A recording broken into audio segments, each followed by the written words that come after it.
Hey guys, so I did a little live Facebook video earlier tonight, and I would like to kind of explain some of the things I was doing. Obviously, I was doing like what you might refer to as chord melody, where you play the chords and the melody at the same time. Um, some of the things about that were sort of circumstantial in the sense that I played certain voicings, in accordance with the song and the melody to make it work. There were other things that I did that actually were just kind of parts of the general way that I play, whether I'm playing chord melody or not. And so those are the things I would like to kind of get into a little bit today. Some of the voicings, um, and just explain how they work.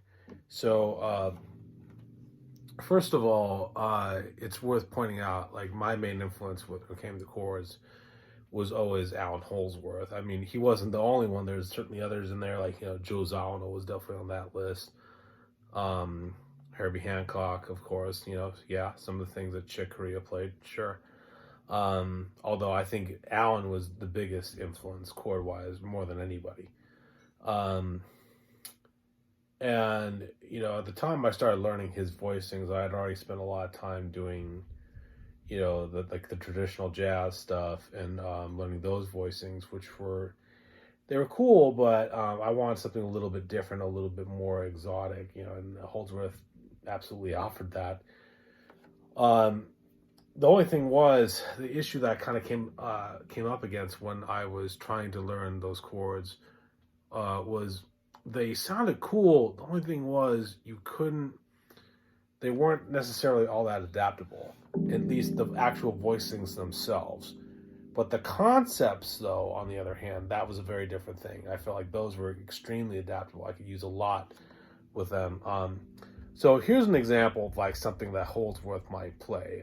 This is an excerpt from the tune Letters of Marque, where he goes,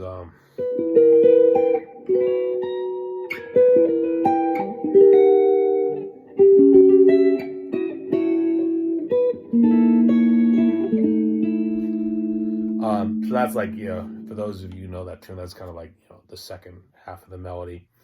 Um, so those are voicings that he used. Some of them are really, really cool. But my whole thing was, I kind of wanted to take the concepts that Holdsworth developed and yet put them in a way to where they were usable within mainstream jazz, but using the same concepts that he came up with, which involved a lot of tight clustered intervals, and it also involved some stretching and stuff like that. So that was the basic idea behind me coming up with my style of chord voicings. So real quick, to kind of explain it a little bit, for those of you who are familiar or unfamiliar with this, a lot of my chord voicings, in terms of the way I come in and out of them, resolve very heavily around what you might call the building block of jazz, which is known as the 2-5-1 progression. And those of us that know that progression, we know that there's a major 2-5-1, there's a minor 2-5-1, and then of course there's things that can kind of make that more interesting, like such as tritone substitution, which I'll get into a little bit here tonight. But I'm also going to get into things like slash chords and inversions too, or even just extended chords, in terms of like how you can kind of take a voicing and do a lot of different things with it. So let's put things in the context of a 2-5-1 progression, starting off. So let's say we're in the key of, let's pick like kind of a simple key. Let's pick the key of C, for example. Or actually, maybe let's do the key of D, even better, because I can use a little bit more open strings there. So so let's say we're on the 2 chord, and maybe you play like a minor 7. Although I like to kind of throw in the 9 to make it a little bit more interesting. Now, most people, when they play a minor 9, they might do it like this. Not really anything wrong with that voicing. It's just not the way I necessarily want to play that chord. Some people do it that way, or They might do it this way. There's a couple different ways to do it. My favorite ways of doing it are like this, kind of a little bit more of a low end register. I like this one. This one involves like a double stacking of the seventh. So you have like the seventh in two different octaves. So you have the flat seven here, nine, minor third, minor third. Then the seventh again.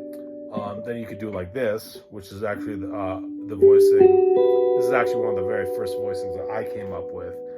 And what it is, if I can kind of get it close to where you can see, I'm stretching from the 7th to the 12th fret. You have like these two fingers at the 12th fret on the D and G string. So the flat 7 and the minor third. Then you have the 9 literally a minor second away, just only a half step away. Then you have the 5th. Now, what this is cool, what's cool about this is that it kind of frees up my middle finger to where I can do other things. I could either omit the 5th and double stack the 7th like this. I could do it that way. I could go down here and turn it into like a minor 13 chord. But that's not all I can do with it. The other things also I can also move. It doesn't just become like a minor 9. I can change the bass note, and everything about the chord takes on a new meaning. So if I go here, it becomes a G major 7. I'm playing a G bass note, and it just automatically becomes a G major 7. If I play an A bass note, it becomes an A13 sus4. So that's a couple different applications just from this one little fingering right here. Now let's say I want to go to the 5 chord. What's kind of cool about this shape is all I have to do is I have to kind of just lower my ring finger just a half step down to a C sharp, from a D down to a C sharp, and then that becomes like an A13. Now if I again I can do some things with this. I can double stack the 3rd, but it's not as interesting. Actually, I think where the cooler stuff is with this fingering is what I can do with the bass note. So if I go play an A13 here and then go all the way here, it turns into an E flat 7 altered, like an E flat 7 sharp 5 sharp 9 chord. So that's a really cool thing you could do with that. Also, again, if I could play a G note, it becomes like a G major 7 sharp 11. If I play an E note, it becomes like an E minor 6 9. So as you can see, like just two shapes that are not too dissimilar from each other, and yet they're really cool. So that's those two chords. Then you have this guy, the 1. Now, you might play just a traditional major 7 like this, or this. Maybe you might add the 9 like this, or this. But, again, there's nothing wrong with those voicings. I mean, certainly they have their applications in certain songs, but for me, when it came to playing that type of chord, I wanted something a little bit nicer, something that just kind of spoke to me a little bit more. So what I do is I play a major 9, but I don't play it necessarily in the most traditional way, although I've seen other people do a voicing similar, where you have, here's a root here, then I have the major 7, 9, major 3rd, and the 13, if I want to put that in there. So if you got, and by the way, if you use like effects on this, you can kind of get sort of like that almost Fender Rhodes type of sound on guitar, which is really cool. I mean, I'm a big Fender Rhodes fan for sure. So those are like some of the basic shapes that I use, and I actually use a lot of them fairly regularly on jazz gigs and even sometimes non-jazz gigs. I mean, of course, all things, in moderation. You have to be careful where you use those kinds of things. But what I like about it is it's a good way to make the chords kind of have a little bit more sizzle, a little bit more pop, um, and then all at the same time, you're kind of adding a flavor that's really your own. So those are some of the main voicings I use. There are other ones that I also like to use as well. So here, let's say if you're in the key D major and you want to go down to say, oh, I don't know, like the sixth chord, for example. So like do a B minor, type of thing. What I might do is I might have a close interval relationship between the 9 and the minor third, and then I'll have from the third to the flat 7 all the way to 11, I'll have 2 sets of fifths. So it'll be like a minor 9 with 11 attitude. So you have like basically, index finger barring the 7th fret. You have so you have the ring finger on the 11th fret. Then next fretted note is still from the bar. It's the 7th fret of the G. Then you have the 10th fret of the B string, and then finally you have the 12th fret of the high E. So that's another voicing that I like to use. I don't use it necessarily as much as some of the other voicings, but it's a little bit more sporadic. But it's definitely something every once in a while when you kind of want to change things up. It's kind of cool.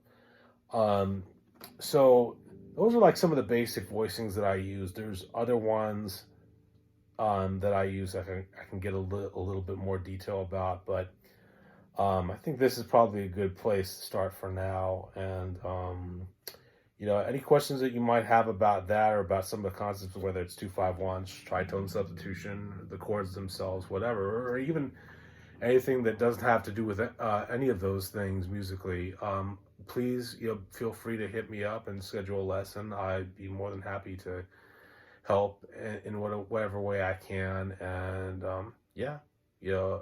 hit me up. Thanks a lot.